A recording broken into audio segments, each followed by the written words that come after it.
এই ঘটনাটি শুনে আমার সমস্ত শরীরের লোম দাঁড়িয়ে গেছে। তো আপনারাও পুরো ঘটনাটি শুনে যান।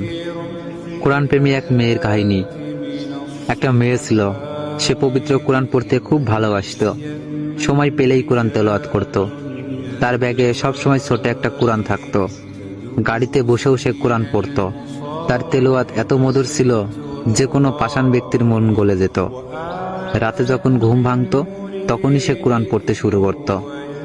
একদিন মেয়েটি মারা যায়। মা তার আদরের মেয়েকে হারিয়ে প্রায় পাগলের মতো হয়ে যায়।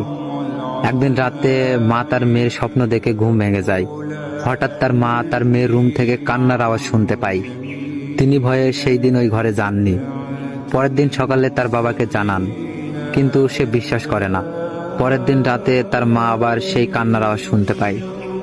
তারপর তার বাবাকে বলে, বাবাও শুনে সেও ভয় পেয়ে যায়। তারপর সকালে এই ঘটনা মসজিদের ইমাম সাহেবকে বলে। তারপর ইমাম সাহেব এই ঘটনা যাচাই করার জন্য ওই মেয়ের বাসায় এক রাত থাকে। রাত 1টা বাজতে না বাজতেই সবাই সেই কান্নার আওয়াজ শুনতে পায়। মনে হচ্ছিল অনেকে মিলে কান্না করতেছে। তখন ইমাম সাহেবও কেঁদে ফেলেন আর বলেন, এটা ফেরেশতাদের কান্নার আওয়াজ। মেয়েটি প্রতি রাতেই এই সময় কোরআন তেলাওয়াত করত, যা শুনতে ফেরেশতারা এখানে আসতো। এখন মেয়েটিকে না দেখতে পেয়ে তারা প্রতি রাতে এই সময় কান্না করে। রাসূল সাল্লাল্লাহু আলাইহি সাল্লাম বলেছেন, কোরআন পাঠে দক্ষ ব্যক্তি উচ্চ মর্যাদা সম্পন্ন ফেরেশতাদের সঙ্গী হবে। সূরা আবু দাউদ 1454। আল্লাহ আমাদের সবাইকে এইভাবে কোরআন পড়ার তৌফিক দান করুন। আমিন।